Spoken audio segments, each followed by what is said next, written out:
Hey everybody, it's Dr. Leith. In this video I'm going to go over binge eating disorders. Absolutely my favorite thing to talk about. I think it is the most interesting thing. It's also the most commonly diagnosed eating disorder. So in the previous video I went over all of the other eating disorders, and this is from my private collection. This is the presentation that I use a lot at conferences and things like that. So it's something that's very near and dear to my heart that I just find so incredibly fascinating, and I hope that you guys find it interesting as well. Here's a brief overview. We're just going to dive in though. So a history of binge eating disorder. It is the most prevalent of eating disorders. Prior to DSM-5, this was not a diagnosable thing. It was considered an eating disorder not otherwise specified. Twice as likely to occur in women. However, as I mentioned in the previous video, basing rates of diagnoses and counseling concerns on sex and gender is tricky because we know that men do not seek counseling nearly as much as women. So always take that kind of fact with a grain of salt, that it might occur more or more often than we think. It's just not reported as often. We see onset in early 20s, sometimes younger, and so far there's been no prevalence differences between races or sexual orientations. This phenomenon was first recognized in the 50s as an insatiable appetite and a need to eat by a guy named William Hamburger, that's just one of those delicious pieces of irony, right? I guess it's not irony, it's more coincidence. But in the 50s, he said insatiable appetite.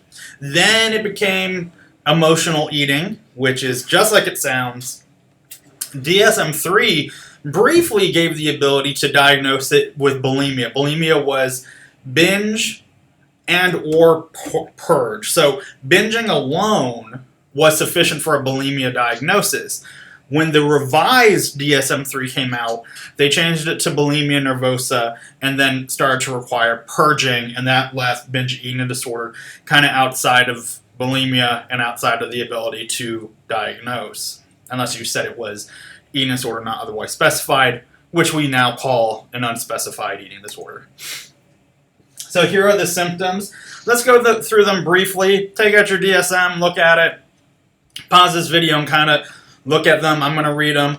Recurrent episodes of binge eating, and they define that as eating in a discrete period of time an amount of food that is definitely larger than others would in similar circumstances, and a sense of lack of control while eating. Then you need 3 of the following: eating much more rapidly, eating until uncomfortably full, eating large amounts of food when you're not hungry, eating alone due to embarrassment, and feeling disgusted, depressed, guilty afterwards, at least once a week for 3 months. So there's a lot to unpack here. So when you look at that, go back a second. Here, actually, I'll bring it back up, then pause the video, read them, and what comes to mind? Pause here. All right. So first of all, definitely large amounts of food. What is a definitely large amount of food? The DSM nor APA gives a definition. This is something that you work on with your client, right? Because what is large for me might not be large for you and vice versa, right? So and it might differ based on age, culture, sex, all sorts of different things. Great studies coming out. They're trying to quantify this. And do we quantify it based on the number of items? Do we quantify it on the volume? Do we quantify it on the calories? What do we base large on? And so there was a really great study. It's in the folder for you to check out. How large is large? What do you think between non-clinical populations, bulimia populations, and binge eating disorder populations? Calorically, on average, a non-clinical person or a person with no disorders will have about 470 to 500 calories per meal. A binge episode for bulimia is upwards almost around 3,000 calories. And for binge eating disorder, it's up to 5,000. And that's happening multiple times a week, that someone is getting this large amount of food. Discrete time. They said you got to do it in a short amount of time. I bet that this is going to change in the revision to DSM-5. Don't split hairs over time. Like, well, it was that much food over, an hour versus 2 hours versus 3 hours. That doesn't matter. It's good clinical information, but don't use that to make or break your diagnosis, right? With them, we're working on, was it 5,000 calories in like an hour, or was it 5,000 calories over the course of the entire day, right? We're looking at, how many binge episodes are there? What we're seeing is that individuals with binge eating might alter their patterns and their schedules and stuff to eat in private, right? So someone might go to a party, and binging is done typically in private, alone. So I might go to a kid's birthday party, and they have cupcakes and pizza, and I have a cupcake and I have a pizza. And while I'm eating, I feel really anxious, whether it's because of social anxiety, I've got a test the next day, I got bills to pay, whatever.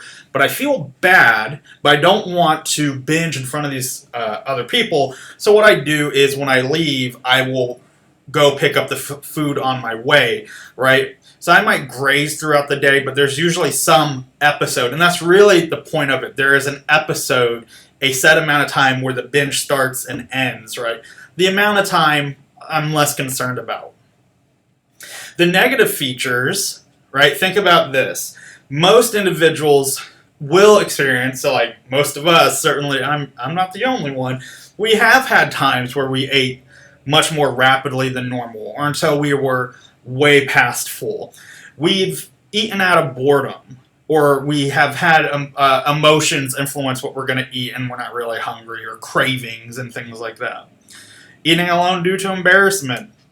Well, people do this for a variety. Typically, I like eating alone because I just don't want people to see me eat. That is my private time, right? So there's lots of reasons one might do that, but here we're talking about due to embarrassment. I don't want people to see what I'm eating, how much of it I'm eating, or how I'm eating it. And then feeling disgusted, depressed, and guilty afterwards. We've all had food regret at some point, like, oh, I shouldn't have eaten that, or I shouldn't have eaten the whole thing. But this is happening often, right? And in addition to 2 other of these. So this isn't a one-time deal where like maybe you just had too much fun at like your anniversary party or something like that. This is something where you're feeling really, really negative about it. No purging. You need to remember this. If there is purging or consistent purging, it is not binge eating disorder. That's what keeps it separate from bulimia. Now, yes, I do think it is common for people with binge eating to try to diet, or to, I binged, I'm just going to skip dinner. They might even go as far as to try the forced vomiting, but it doesn't stick, right? It doesn't stay. So this is where you use your clinical judgment. And some of you are comfortable with that, and some of you are going to grow to be comfortable with that. Someone who does it once, twice, a couple times, that doesn't make for a pattern of purging. Now, if they're doing it after every binge, now we are probably dealing with something different than binge eating disorder. So this is your big red flag. Above all else, you got to remember this one. The lack of control, right? This is it. This is the crux of the disorder. Even more so than like the amount of food, right? Feeling dissociated, almost to the point of like feeling blacked out. They're not blacking out, not like when we talk about addiction and stuff like that. They're not blacking out, but they are on autopilot. And there's an inability to control or stop. So I'm sitting here, I'm recording this, I've got a bunch of candy right next to me, and in between recordings, as I'm like kind of prepping my notes and stuff like that, I'm just kind of eating it, and I'm not really paying attention to what color Swedish fish it is. I'm just tossing them in there. Have you ever had like a bag of chips? What happens? You just sort of eat them, autopilot, right? You're not thinking of each individual chip. This is called mindless eating, and it's something everybody does. And that's what happens with a binge episode. It's happening, and it takes the form of eating. But while I'm doing this, I'm kind of checked out. I'm just eating. I'm not thinking of anything. I'm just there, right? So this is the red flag, and they typically will come and say, I don't know, it's like I can't help myself. I went to the store, and I bought this ice cream, and then I was only going to have a few bites, and then before I knew it, the whole thing was gone. Right, but this happens over and over, and we're not talking about a pint of ice cream. We're maybe talking about a gallon of ice cream, right, and fries and a burger, right? So what isn't binge eating, right? To kind of look at it from this other perspective, it's not overeating, right? Overeating is like a very American thing, right? So this is where like I go and I biggie size everything I get from Wendy's, right? Or I get, you know what? Give me the onion rings and the fries. So this is, I'm eating more than I need to. It's not poor self-control, like, oh, I just can't resist these cravings. Or, you know, if you put candy in front of me, I'm going to eat that candy. It's not a lack of understanding diet, right? Like, oh, I didn't know that 6 hamburgers would raise my cholesterol. You know, it's not that, and it's not a lifestyle such as with maybe feederism, athletes, especially like bodybuilders, right, during the gaining season, the bulking season, where you're having to eat a whole lot, and it's not like competitive eating and things like that, right? It is a pattern of having these really large amounts of food, eating very quickly, feeling awful about it, both physically and emotionally, and feeling like I can't stop. And on that note, what do people with binge eating disorder eat? Well, they're typically eating the fatty, salty, sweet, processed foods, right? It's very rare. I'm sure it's possible, but to my knowledge, there's not a single case study or study that demonstrates that binge eating disorder is about eating, you know, healthy food, right? Now, when I present at conferences, there's always somebody in the audience who says, well, I've got a client who they only binge on carrots and cabbage. And yeah, I would challenge, I'm not saying they're lying, but I would challenge them to talk to their client more and figure out, are you really struggling with binge eating, or is this more of like an OCD issue? Is this a health issue? Is this, you know, what's going on? But binge eating disorder doesn't specify what type of food, but by and large, those individuals are going to be eating salty, sweet, fatty, processed foods, which, if you really want to go down the rabbit hole, then you look at the additives, the excitatrons, sugar addiction, and stuff like that. And it becomes this very recursive thing, right, where now the food feeds into the cravings and so on. Yeah, I hope y'all are loving this. I mean, I'm so excited to talk about this. So, other stuff that comes with binge eating disorder is a history of child abuse. We see this very, I'll say significant trend, meaning more likely than not statistical significance for those of you that are into it, between people with binge eatinghood and a childhood history of sexual abuse. We do not have a reason why. We're not there yet. We just know that of the people, of clients who have binge eating disorder, many of them have histories of childhood sexual abuse. Past trauma, right, of any variety, a parental history of diagnosis, notably borderline and bipolar disorder, decreased emotion regulation disorder, which this is very important as we go on. This, for me, that's supposed to be a star. Star. So this, for me, this is where we have to work with the person with the decreased emotion regulation. I'll go into what that is a little bit later, and low self-esteem. And it ties in with, one, they're binging because they already feel bad. Most people with binge eating disorder will have overweight or will have obesity, right? And so then it plays into that body image stuff. And then the most common thing that all these individuals are suffering from is shame, right? Shame around their eating, right? And in my experience, there's very few things that bring on as much shame as food. Maybe issues with your body and with sex.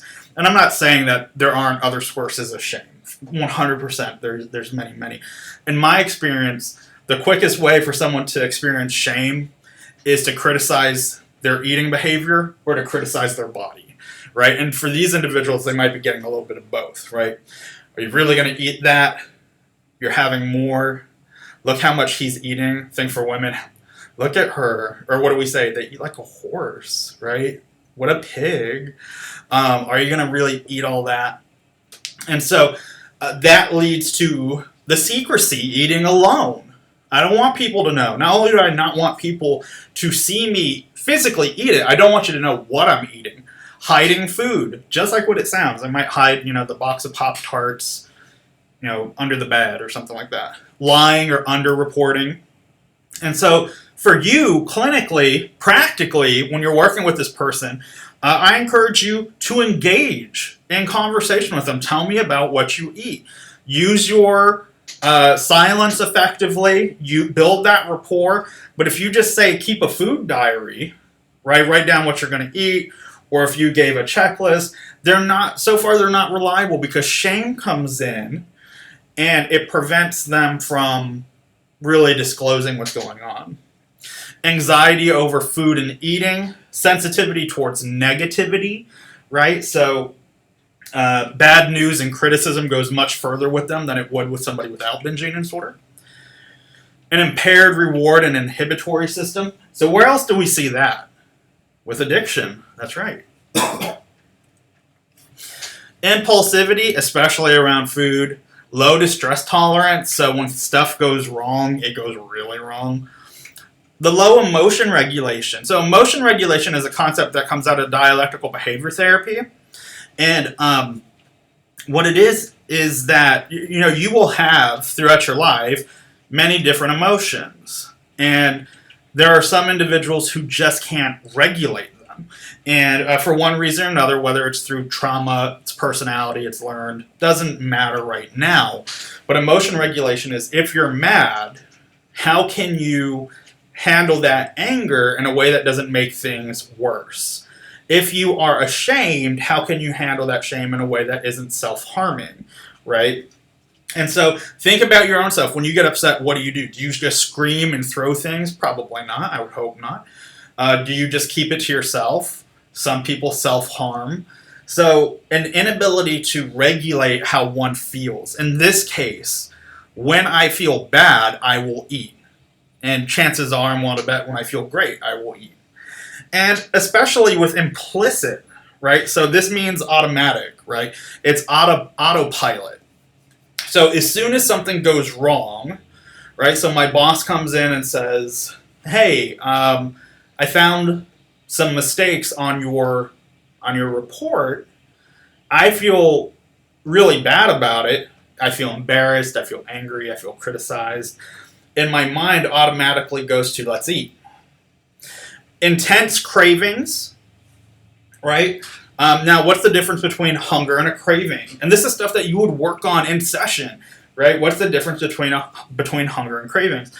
Craving is for something specific, right? Whether it's a specific food item or a specific taste. So if I am saying, man, I just want chocolate, I'm so hungry, but everything I'm thinking of is chocolate related, it's probably a craving. So a good thought experiment y'all can have with yourselves and your loved ones is when a person says, man, I really want some pizza, I'm so hungry. Well, ask, what's a food that you don't like and would you eat it? So I'm not a big salad fan. So one way for me to check myself is, man, I really want a burger and fries. I'm so hungry, but would I eat a salad? What if it was like a really good salad? No, I wouldn't eat a salad. Then it's probably a craving. Sensitivity towards food cues. So another thought experiment for you guys. As you drive home or drive wherever, look at how many advertisements there are for food in restaurants, right? And so these individuals, they're picking up on all that. They're seeing all those signs that say, Wendy's 2 miles, or Chipotle, or the Chick-fil-A signs with the cows and things like that. So you couple the food cues with the low emotion regulation and the impulsivity. So now I've got someone who's driving, they're going down 281, and I'm ruminating about my day. I felt called out. I felt embarrassed at the staff meeting. I'm no good, or I hate everybody. And oh look, like Chipotle has like their gross queso sauce now, but still I want Chipotle. Let me go do that, because I'm picking up on all those food cues. And sensitivity towards body signals. So now I interpret everything as a signal for hunger, right? So now I'm driving. My stomach is kind of off, probably because emotionally I'm very fatigued or overloaded. I'm very frustrated. But I take that physical sensation as hunger. I'm noticing all the fast food restaurants. Maybe I'm craving salty. Maybe that's where I go. I just want something salty. Emotionally, I'm not regulating well. So that's going to manifest as, let me just pour all my emotions into my food. And I get to Wendy's, McDonald's, Chipotle, wherever, and now I order tons and tons of food. So here's an example. This kind of what I just walked us through. Imagine here's Mary. She's feeling overwhelmed walking to work, and we all feel overwhelmed with work and school and family. So her anxiety is not, it's not really any different than the average person is, what they're going through. She passes a donut shop on her way, and she notices the donut sign. She smells the donuts. She sees the visual that it's got the icing and the sprinkles, and she buys these 2 donuts, and she eats them on the way to work, and she feels better.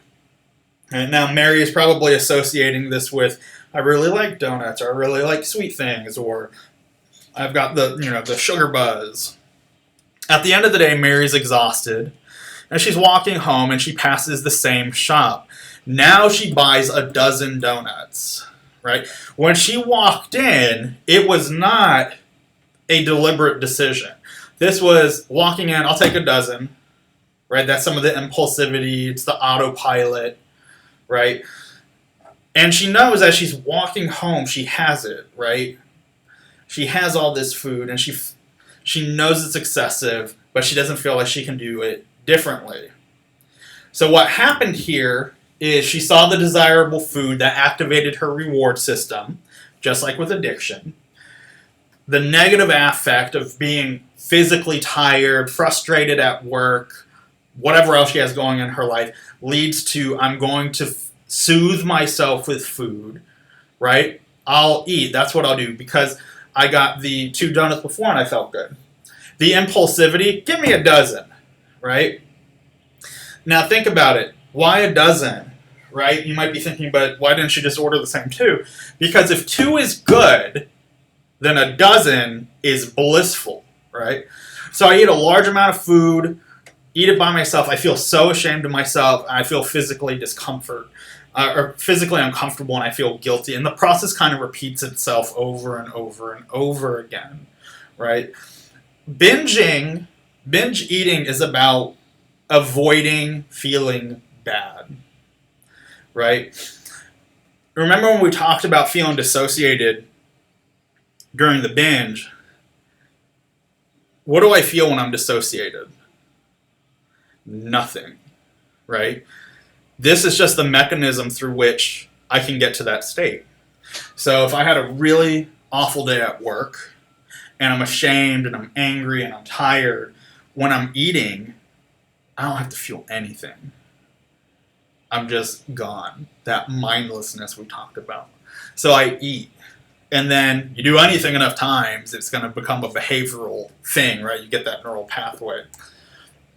So how does this happen? Part of it is what I just said. Escape theory, if you want a rabbit hole to go down. So I want to get away from the situation. I want to turn off the thoughts. I want to turn off these bad feelings. So what I'll do is I'll eat. And while I eat, I forget about my problems. This is not the same, again, as overeating, and I dare say it's not even the same as emotional eating. Emotional eating just by itself would be let me feel good, eating mom's. What did the guy from Ratatouille eat? Ratatouille. He ate ratatouille and he felt better, right? Emotional eating is, I always feel better after I eat this, right? It kind of soothes the nerves. But with binge eating, we're talking about dissociating altogether. I don't want to feel anything. And in that, I also don't really feel good. The action of eating gives me that effect. And the more I eat, the longer it takes. The longer it takes, the more I avoid. Affect regulation. So I feel bad. I want to make myself feel better. And these are all different models. I want to make myself feel better. And so I'm not relying on emotion management well. And it's gone to the point that, again, it's beyond self-soothing. Here, it's, I think I'm making myself feel better, but in reality, I'm dissociating. Implicit. This stuff happens automatically. The person, like Mary, for example, she's not at work thinking, man, what an awful day. You know what I'm going to do? I'm going to get a dozen donuts, right? She's not thinking that. Chances are, if she has binge eating disorder, she's probably thinking, okay, don't binge eat. We're not going to do this. I'm going to have a sensible dinner. And by the end of the day, she is so exhausted and worn out, and she doesn't want to think anymore. And then the impulsivity and the implicitness of it just leads to just autopiloting into that donut shop and saying, give me a dozen, or picking up a dozen. That's kind of why I said, when negative affects, remember, they're highly sensitive to negativity. I can't regulate that, and so I wind up trying to compensate in an unhealthy way, and then I get whatever consequences. So how do we treat this? Here's a few options. Interpersonal therapy. So here, it's looking at relationships and stressors that the person's going into, and if we find a better way of managing those stressors in their life and give them those coping skills and those techniques, then they have less reason to binge, right? So there's some truth to this. It's very promising. It's worked. You're finding other strategies other than binge eating, right? You're doing it by tackling how do you handle bad days. What's something else you could do? CBT, to deal with faulty logic, right? The cognitive distortions, right? My boss said, hey, you were a little off on this report, does not mean you're worthless or your boss hates you. And you're also doing education on food, right? Again, what is hunger versus a craving and things like that. DBT, which of course is what I practice, so I lean more into this.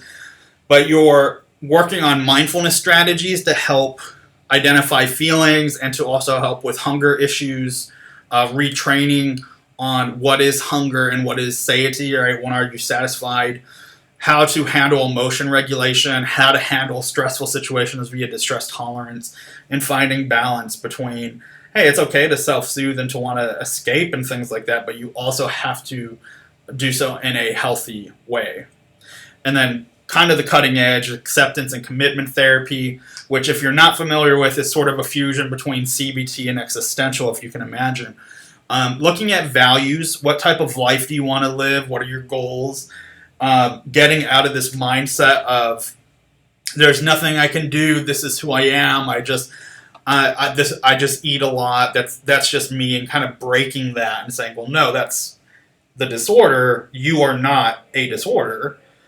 Focusing on psychological flexibility, so being able to be okay when things are kind of up in the air or stressful. Finally, there's medication. Shortly after 2013, when the DSM-5 came out, there were lots of commercials for medication for binge eating. You don't see them as much anymore.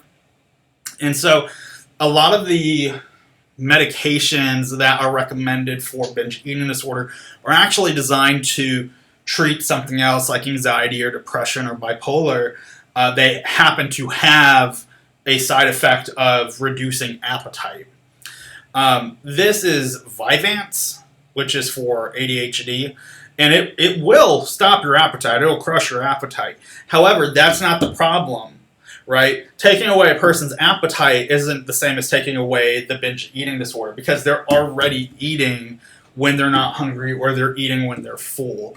So medication might help reduce the physical sensation of hunger, but it doesn't do anything for any of the other things we just talked about. And that's not me taking an anti-medication stance. It's me saying medication is great. It can work on a lot of different things. However, it doesn't work on a person's past trauma or behavioral skills or emotion regulation. So future directions for binge eating disorder. So right now where we're at with the literature is binge eating disorder an addiction, right? Is it food addiction or eating addiction? Are we over-pathologizing eating? And we see a lot of the same neurobiological traits, right? The reward and inhibitory systems, right? It looks just like addiction. So, but in this case, what would they be addicted to? Is it the food or the type of food, to the process of eating, therefore a process addiction, kind of like gambling? So what do? My take on it is it's a problem regardless of which section of the DSM we put it in. So it's great that it's recognized, and these are really cool discussions, and if you're interested, I'm happy to give you articles on it. But that's where we're at with it, is should it be treated as an addiction and things like that. But this is a very common disorder, and binge eating is a very common behavior, even in non-clinical populations, right? Think of your own eating choices. How many times have you had a great night or a bad night, or you want to celebrate or grieve or something, and you just kind of hit up a CVS candy section, or you drive through and get that dollar menu goodness, and you get it all, and you eat it, right? We're not talking about once or twice. We're talking about several times with this. But even outside of the clinical realm, there are people who will probably come to counseling and say, I don't like my body. It keeps me up at night. I fight with my partner a lot because it's interfering with our relationship now, because I'm always upset about it. But I just can't figure out what to do with my diet. And it might be worth venturing into, are you using a binge as a way of coping with everyday stress, right? That's going to do it for today. I hope everyone's well. I hope you enjoyed this. This is one of my favorite topics. If you have any questions, thoughts, or concerns, let me know, and I will talk to you again soon. Bye.